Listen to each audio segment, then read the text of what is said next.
بسم الله الرحمن الرحيم وكذلك أنزلناه حكما عربيا قال رسول الله صلى الله عليه وسلم خيركم من تعلم القرآن وعلمه. الحمدللہ رب العالمین والصلاة والسلام علی رسولہ الکریم وصحبہ اجمعین، اما بعد، اعوذ باللہ من الشیطان الرجیم، بسم اللہ الرحمن الرحیم۔ وَلَقَدْ يَسَّرْنَا الْقُرْآنَ لِلذِّكْرِ فَهَلْ مِن مُدَّكِرٍ صدق اللہ العظیم۔ محترم ناظرین، انجمن خدام القرآن فیصل آباد کے مقاصد میں یہ بات شامل ہے کہ وہ قرآن مجید کی اعلیٰ علمی سطح پر نشر و اشاعت کرے۔ اس کے لیے ضروری ہے یہ بات کہ سب سے پہلے عربی زبان کی طرف لوگوں کو متوجہ کیا جائے، اور الحمدللہ اللہ تعالیٰ کا بہت احسان ہے کہ ہمارے پاس ایسے اساتذہ موجود ہیں جنہوں نے دن رات اس کام کے لیے محنت کی ہے۔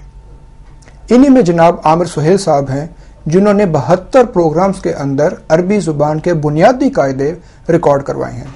ان کی یہ ریکارڈنگ انجمن خدام القرآن کی ویب سائٹ پر اور یوٹیوب پر موجود ہے۔ عربی زبان کے بنیادی قاعدوں کے یہ پروگرام ہماری توقع سے بہت زیادہ عوام کے اندر مقبول ہوئے ہیں، اور عوام کی طرف سے اب ایک یہ مستقل ڈیمانڈ آ رہی تھی، مستقل یہ ضرورت محسوس کی جا رہی تھی کہ اب ان عربی گرامر کے قاعدوں کی مدد سے قرآن مجید کو سمجھنے سمجھانے کا بھی کوئی پروگرام ہونا چاہیے۔ اس کی ضرورت خود عامر سہیل صاحب اور ڈاکٹر عبدالسمیع صاحب اس کی ضرورت محسوس کر رہے تھے۔ ان عربی گرامر کی کلاسز کا بنیادی مقصد لوگوں کے اندر قرآن فہمی کے لیے ایک جذبہ پیدا کرنا ہے۔ ان کلاسز کا مقصد یہ نہیں ہے کہ ہم کوئی فقہ کے مسائل اس سے نکالنے شروع کر دیں۔ فقہ کے لیے اور مسالک اور مختلف مسائل کے لیے ہمارے علماء کرام موجود ہیں، ہمیں ہر وقت اور ہر صورت میں انہی کی طرف رجوع کرنا چاہیے۔ میں نے اور عامر سہیل صاحب نے ڈاکٹر عبدالسمیع صاحب سے اکٹھے عربی زبان ہم نے پڑھنی شروع کی تھی۔ اس کے بعد میں بہت عرصے تک عامر سہیل صاحب سے عربی زبان پڑھتا رہا ہوں۔ چنانچہ یہ جو نئی سیریز ہے اس کے ابتدائی پروگرام تو عامر سہیل صاحب کچھ ریکارڈ کروائیں گے، اور بقیہ پروگرام وہ انشاءاللہ اللہ تعالیٰ کی توفیق سے وہ میں خود ریکارڈ کرواؤں گا۔ میری اللہ تعالیٰ سے دعا ہے کہ اللہ تعالیٰ انجمن خدام القرآن کو اپنے مقاصد میں کامیاب کرے اور ہماری اس کوشش کو قبول کرے۔ وآخر دعوانا ان الحمدللہ رب العالمین۔ الحمدللہ رب العالمین والصلاة والسلام علی اشرف الانبیاء والمرسلین نبینا محمد وعلی آلہ وصحبہ اجمعین، اما بعد، اعوذ باللہ من الشیطان الرجیم، بسم اللہ الرحمن الرحیم۔ ان ھدی اللہ ھو الھدی، قال رسول اللہ صلی اللہ علیہ وسلم انی قد ترکت فیکم شیئین لن تضلوا بعدہما کتاب اللہ و سنتی، صدق اللہ العظیم و صدق رسولہ الکریم۔ رب اشرح لی صدری ویسر لی امری واحلل عقدۃ من لسانی یفقہوا قولی۔ اللہم ارحمنا بالقرآن العظیم واجعلہ اماما و نورا و ہدی و رحمہ۔ اللہم ذکرنا منہ ما نسینا وعلمنا منہ ما جہلنا وارزقنا تلاوتہ آناء اللیل و آناء النہار واجعلہ لنا حجتا یا رب العالمین، آمین۔ عزیز طلباء، عربی سیکھیں، قرآن سمجھیں، ایڈوانس کورس میں میں آپ سب کو خوش آمدید کہتا ہوں۔ الحمدللہ الذی ہدانا لہذا وما کننا لنہتدی لولا ان ہدانا اللہ۔ تمام تعریف، تمام شکر اس اللہ کا جس نے ہمیں اس کی توفیق دی۔ اس کورس سے وہی لوگ صحیح معنی میں مستفید ہو سکتے ہیں جنہوں نے ہمارا وہ 70 لیکچر پہ مشتمل کورس اس کو مکمل کیا ہے، اور یہ انہی لوگوں کے لیے ایک ایڈوانس کورس ہے۔ قرآن مجید میں سورۃ النحل میں اللہ تعالیٰ نے حکم دیا ہے کہ فَإِذَا قَرَأْتَ الْقُرْآنَ فَاسْتَعِذْ بِاللَّهِ مِنَ الشَّيْطَانِ الرَّجِيمِ، کہ جب تم قرآن پڑھو تو اللہ کی پناہ مانگ لیا کرو شیطان مردود سے. پناہ مانگنے کا حکم کیوں ہے اس کی وجہ بھی ہمیں سمجھ میں آتی ہے. اس لیے کہ شیطان نے چیلنج کیا تھا یہ اللہ تعالیٰ کو. سورۃ الاعراف میں اس کا تذکرہ موجود ہے. قال فبما اغویتنی لاقعدن لهم صراطک المستقیم، کہ اللہ میں تیرے سیدھے رستے پر ضرور بے ضرور بیٹھوں گا انہیں گمراہ کرنے کے لیے. ثم لآتینہم من بین ایدیہم ومن خلفہم، پھر میں ان پہ حملہ آور ہوں گا ان کے سامنے سے ان کے پیچھے سے. وعن ایمانہم وعن شمائلہم، اور ان کی دائیں جانب سے اور ان کی بائیں جانب سے. ولا تجد اکثرہم شاکرین، اور تو ان میں سے اکثر کو شکر کرنے والا نہیں پائے گا. اب قرآن مجید سیدھا رستہ ہے. اللہ تعالیٰ سے ہم دن میں 5 نمازوں کی ہر رکعت میں جو ایک دعا لازمن کرتے ہیں کہ اہدنا الصراط المستقیم، ہمیں سیدھا رستہ دکھا. تو قرآن مجید میں بنی اسرائیل میں اللہ تعالیٰ نے فرمایا سورہ بنی اسرائیل میں کہ اِنَّ هَٰذَا الْقُرْآنَ يَهْدِي لِلَّتِي هِيَ اقوم، یقیناً یہ قرآن دکھاتا ہے وہ راہ جو بالکل سیدھی ہے. ہم اس رستے کے لیے اللہ تعالیٰ کے سامنے ہی دعا کر رہے ہیں، اور چونکہ اس رستے پر شیطان ضرور ملے گا، لہٰذا اللہ تعالیٰ کی پناہ، اللہ تعالیٰ کے حکم کے مطابق ہم اللہ تعالیٰ کی پناہ میں آتے ہیں. تو پہلا جملہ جو آج ہم انشاءاللہ تعالیٰ کریں گے وہ ہمارا یہ تعوذ، یعنی جسے استعاذہ بھی کہا گیا، اعوذ باللہ من الشیطان الرجیم، اس پہ ہم بات کریں گے. آپ کو یاد ہوگا کہ جب ہم نے اس عربی گرامر کورس کی ابتدا کی تھی تو جہاں سے ہم نے شروع کیا تھا لفظ سے ابتدا ہوئی تھی، اور لفظ کی ڈیفینیشن ہم نے یہ کی تھی کہ ہماری زبان جو کچھ منہ سے باہر نکالتی ہے، پھینکتی ہے، اسے لفظ کہا جاتا ہے. لفظ کی 2 اقسام آپ کو یاد ہوگی، ایک تھی بامعنی اور دوسری تھی بے معنی، یعنی میننگ فل اور میننگ لیس. بامعنی لفظ کو عربی زبان میں کلمہ کہتے ہیں، اور کلمہ کی 3 اقسام آپ نے پڑھی تھیں، اسم، فعل اور حرف. قرآن مجید میں آپ جو بھی لفظ دیکھیں گے وہ گرامر کی اصطلاح کے اعتبار سے یا تو اسم ہوگا یا فعل ہوگا یا حرف ہوگا. تو یہ جو آپ کے سامنے ایک جملہ لکھا ہوا ہے اعوذ باللہ من الشیطان الرجیم، میں چاہوں گا کہ اس میں ہم سب سے پہلے جتنے بھی الفاظ استعمال ہوئے ہیں گرامر کے مطابق ان کا انالیسس کر لیں کہ یہ ان میں سے اسم کون سا ہے، اس میں فعل کون سا ہے، اس میں حرف کون سا ہے، تاکہ بہت ساری باتیں جو ہمارے ذہن میں تازہ ہو جائیں. پہلا لفظ آپ دیکھ رہے ہیں اعوذ.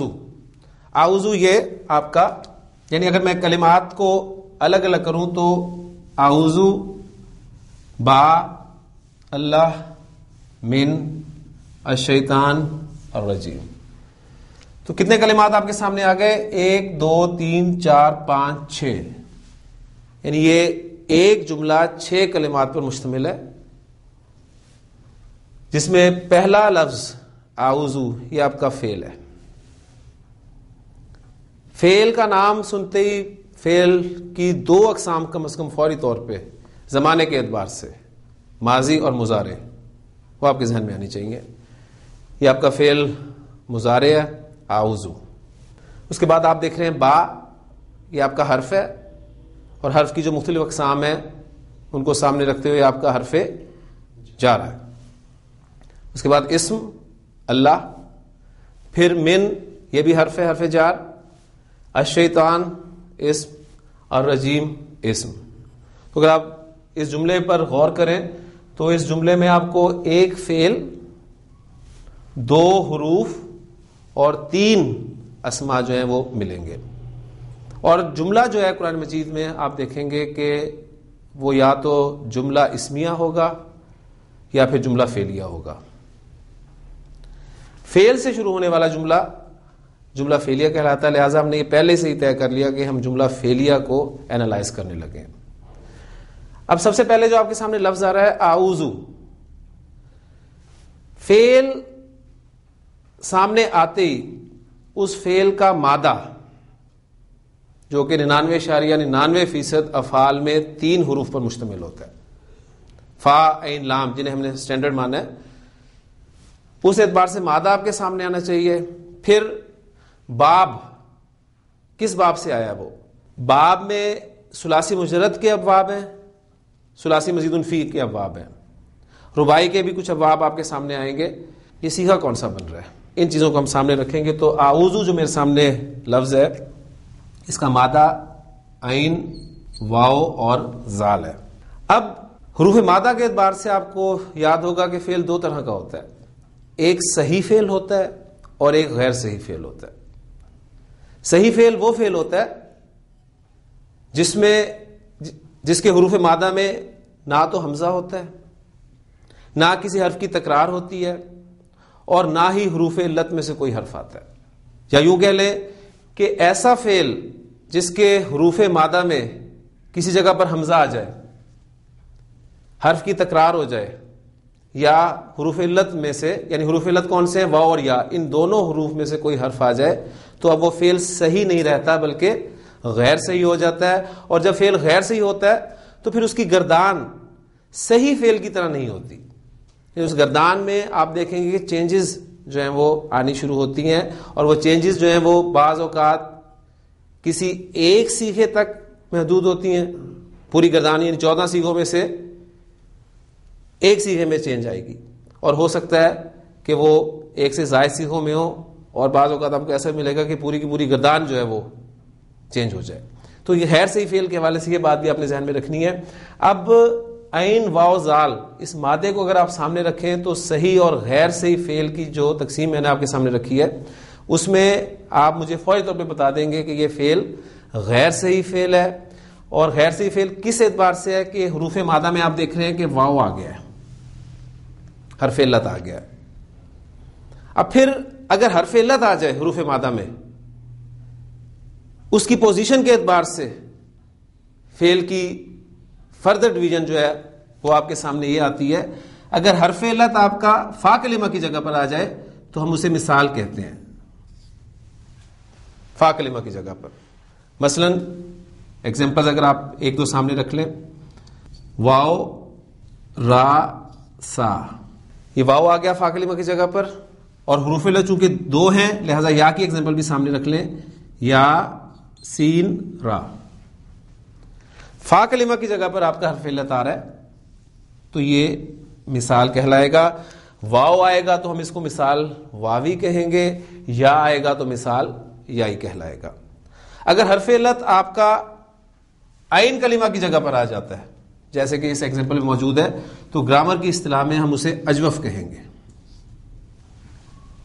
ایک ایگزامپل آپ کے سامنے ہے، عین واو زال، اور بھی بہت ساری ایگزامپل آپ کو ملیں گی. یہ اسی اعتبار سے اجوف واوی، اور پھر با یا عین،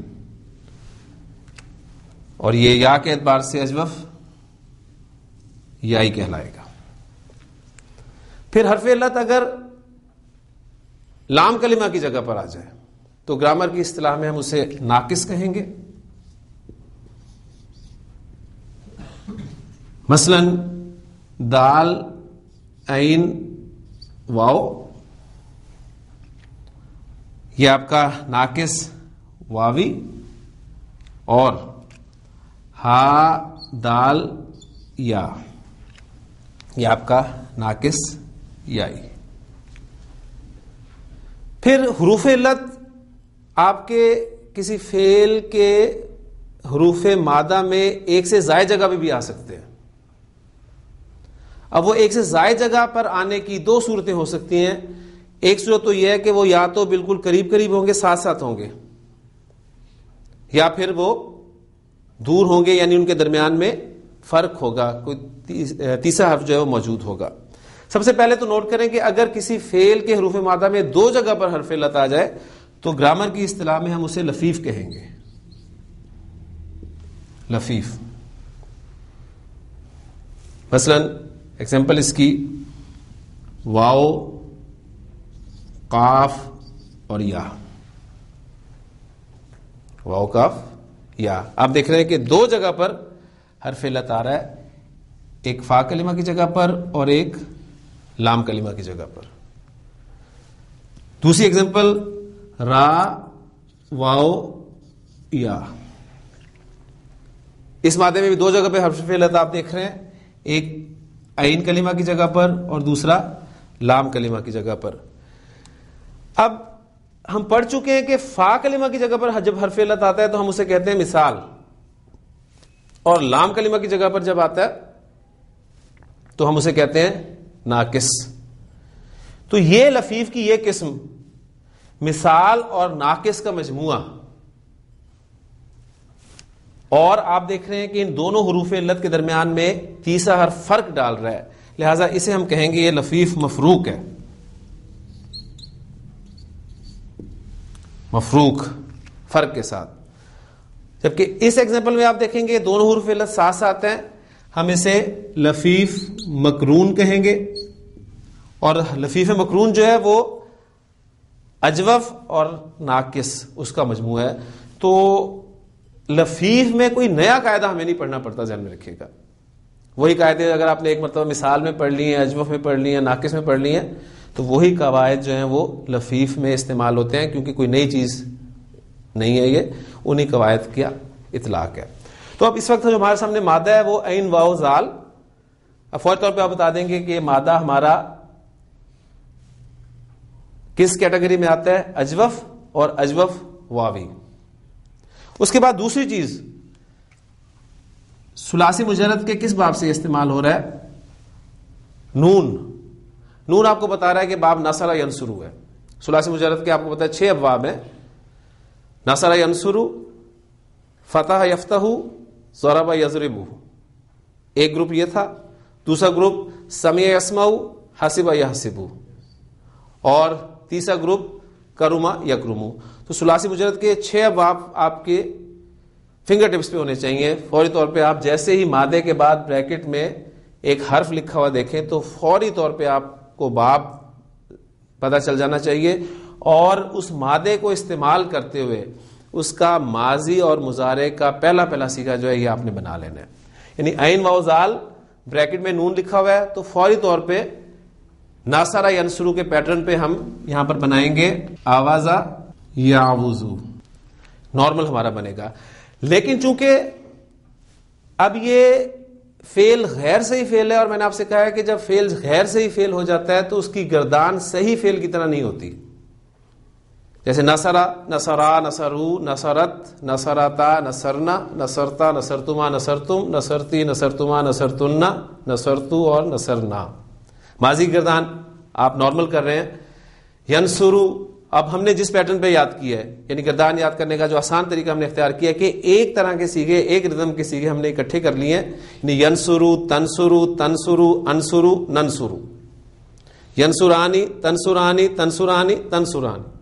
ینصرونا, ینصرنا, تنصرونا, تنصرنا, تنصرینا. یعنی اس طریقے سے ہم نے گردان کو آسان کر کے یاد کرنے کی کوشش کی ہے, ورنہ اگر اسی طریقے سے ہم یاد کریں تو گردان اس طریقے سے بھی پڑھی جا سکتی ہے کہ ینصرو, ینصرانی, ینصرونا, تنصرو, تنصرانی, ینصرنا, تنصرو, تنصرانی, تنصرونا, تنصرینا, تنصرانی, تنصرنا, انصرو, ننصرو.